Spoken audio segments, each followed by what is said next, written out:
A child does not understand absence all at once. At first, absence is only a feeling. It is a space in the room. It is a question in the eyes of adults. It is a silence that arrives whenever a certain name is mentioned. For me, that name was Father. Before I knew his face, I knew his name. Before I knew his voice, I knew the heaviness people carried when they spoke about him. Before I ever touched his hand, I already felt the distance between us. He existed in stories, in whispers, in unfinished sentences, and in the way people looked away when I asked about him. He was real enough to be mentioned, but not present enough to be known. He was part of me, yet outside my life. That is a strange thing for a child. To know that someone belongs to you, but not with you.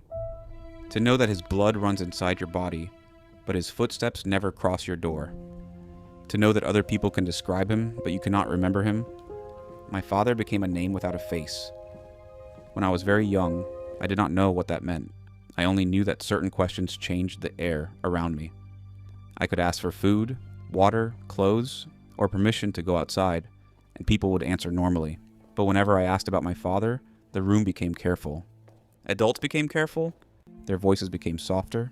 Their eyes became slower. Their words became smaller. It was as if my question had touched a wound they were trying to hide from me. But children feel hidden wounds. Even when adults smile, children can sense when something is being protected, covered, or avoided. I learned early that my father was not a simple subject. His name did not move freely in the house. It entered like a guest people did not fully trust. Sometimes, I heard my mother say his name when she thought I was sleeping. Her voice was never the same when she said it.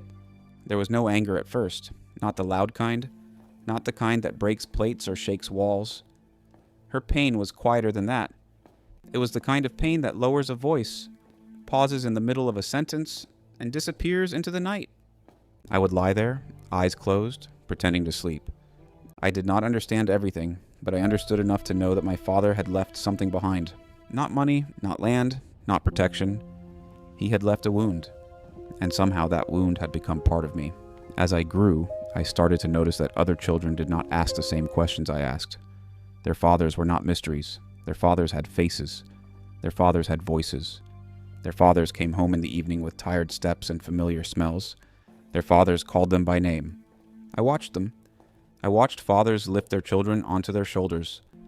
I watched fathers hold small hands while crossing the road. I watched fathers bend down to tie shoes. I watched fathers wipe dust from cheeks. I watched fathers scold children and then secretly smile when the children ran away, laughing. And those children did not know they were living inside something precious. To them, a father was normal. To me, a father was a question.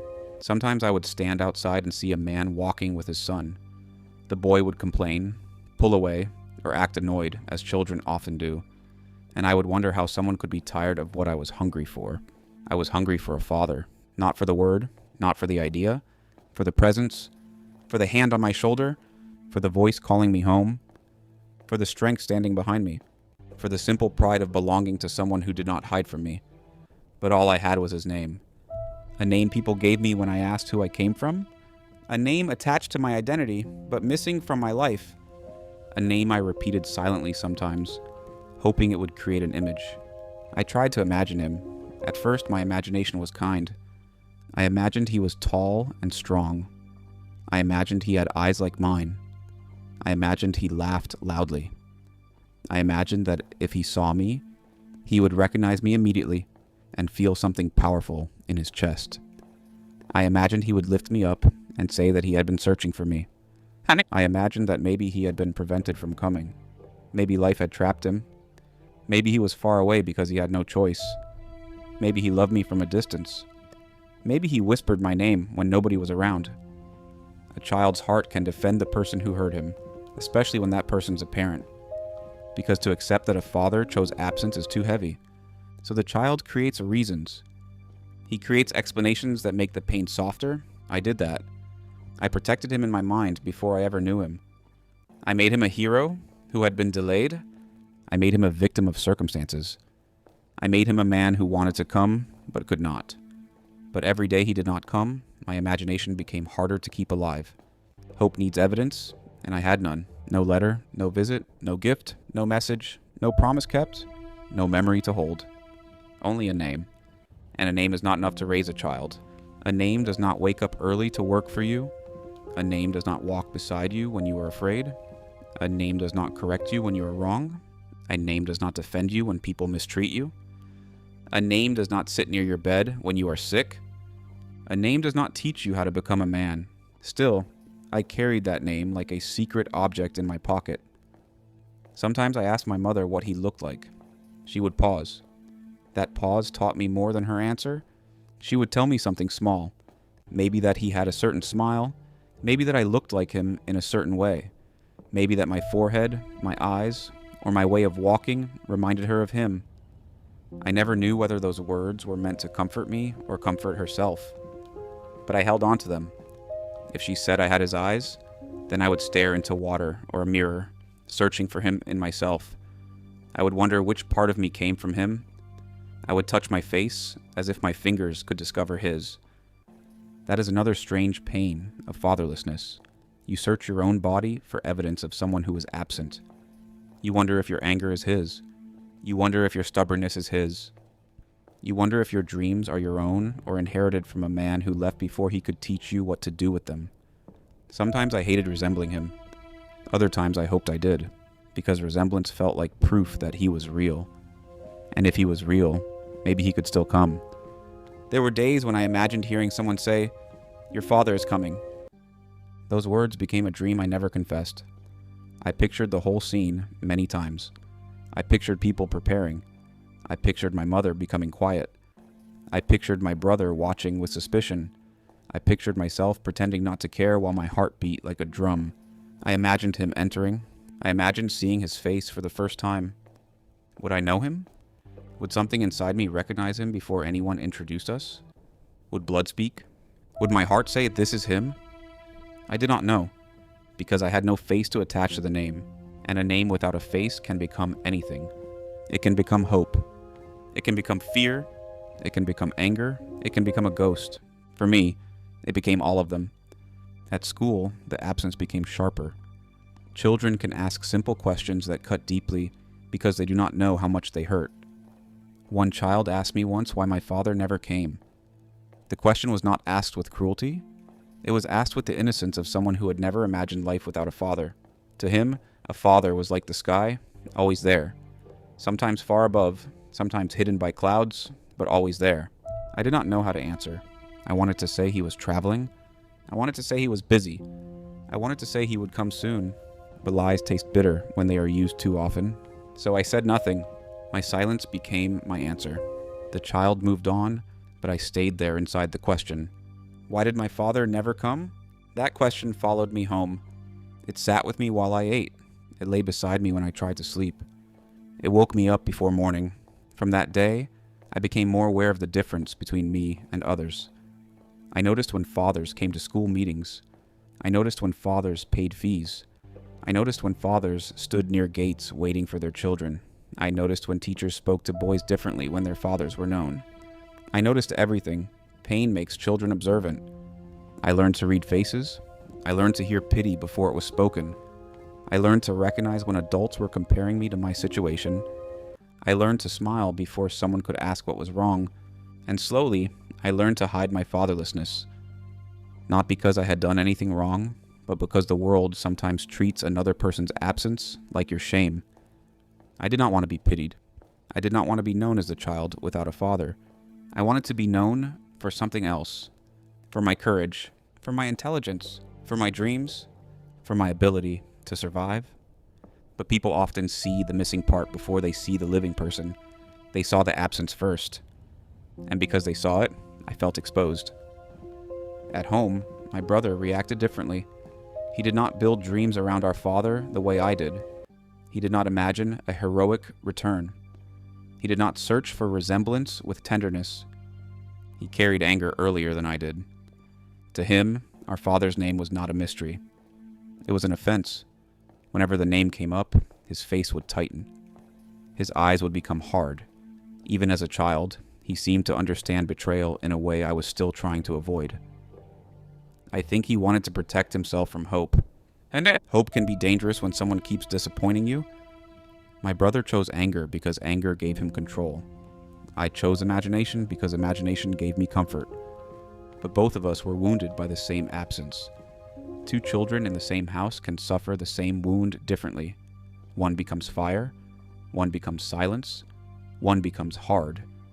One becomes hungry for love, but the wound remains connected to the same source. Our father was not there. That truth followed both of us. Sometimes I wanted to ask my brother if he missed him too. But I was afraid of his answer. I was afraid he would laugh at me for wanting someone who had left. I was afraid he would call me weak. So I kept many feelings hidden. I carried questions alone. When I saw a father holding his child, I carried that alone. When I dreamed of my father returning, I carried that alone. When I felt ashamed because I could not describe his face, I carried that alone. And in that loneliness, my father's name grew larger. A name can become heavy when it is the only thing you have. I heard it from relatives. I heard it from neighbors. I heard it when adults argued. I heard it when people remembered the past. Every time I listened carefully, hoping to collect pieces of him. A habit of abandoned children is collecting fragments, a sentence here, a memory there, a description from someone who knew him, a detail about his youth, a story about his mistakes, a rumor about where he went. Each fragment becomes part of the invisible portrait. But fragments can confuse a child. One person says he was kind, another says he was irresponsible. One says he suffered, another says he caused suffering. One says he loved his children, another asks what kind of love stays away. I did not know which version to believe, so I believed all of them at different times. On lonely days, I believed he loved me. On angry days, I believed he forgot me. On hopeful days, I believed he would come. On painful days, I believed he never cared. That is how my heart lived, changing its story to survive the day. But deep down, beneath all the changing stories, one desire remained the same. I wanted to know his face. I wanted to look at him and decide for myself. I wanted to see whether his eyes carried regret or indifference. I wanted to hear whether his voice sounded like mine. I wanted to know if he would recognize the pain he had left behind. I wanted to know if fathers could feel their children from far away. But the years did not answer. They only passed. And as they passed, the name without a face began to lose its softness. It became heavier. It became sharper. It became a symbol of everything missing. When I suffered, I thought of him. When I was mistreated, I thought of him. When people spoke to me like I had no defender, I thought of him. When I watched other children run into their father's arms, I thought of him. The name became a wound I could not stop touching, and every time I touched it, it hurt again. Yet I still could not let it go, because letting go would mean accepting that he might never come. And I was not ready for that, not yet. So I lived between two truths. One truth said my father had abandoned me. The other truth said he was still my father. One truth filled me with anger. The other filled me with longing. One truth made me want to reject him. The other made me dream of his return. I did not know that one day both truths would meet face to face. I did not know that the man behind the name would return broken by his own mistakes. I did not know that the face I had searched for in mirrors and memories would one day stand before me with regret in his eyes. I did not know that the name that once made rooms go silent would one day become the name I honored in front of the city. At that time, he was still only a mystery, a shadow, a story unfinished, a name without a face. And I was only a child trying to understand why the person who helped give me life was not there to help me live it. That was the beginning of my second wound. The first wound was his absence. The second was knowing his name, but not knowing him. And sometimes that hurt even more, because a nameless absence can become forgotten. But a named absence follows you. It introduces itself in every room. It answers questions before you speak. It stands beside you like an invisible man. My father was absent, but his name was everywhere. And because his name was everywhere, I could never fully escape him. Not in the house, not in the community, not at school, not in my thoughts, not even in my dreams. I carried him without knowing him. I missed him without remembering him. I blamed him before hearing him. And somewhere deep inside, beneath the confusion, beneath the shame, beneath the growing anger, one quiet hope remained alive. Maybe one day, the name would become a face. Maybe one day, the silence would become a voice. Maybe one day, the father I had never known would stand before me. And maybe, when that day came, I would finally understand whether I had been abandoned by a monster, a coward, a broken man, or a father who had lost his way. But until that day, I had only the name, and the name was not enough, so I kept growing, with questions in my heart, with longing in my silence, with anger waiting in the distance, and with the invisible face of my father following me everywhere.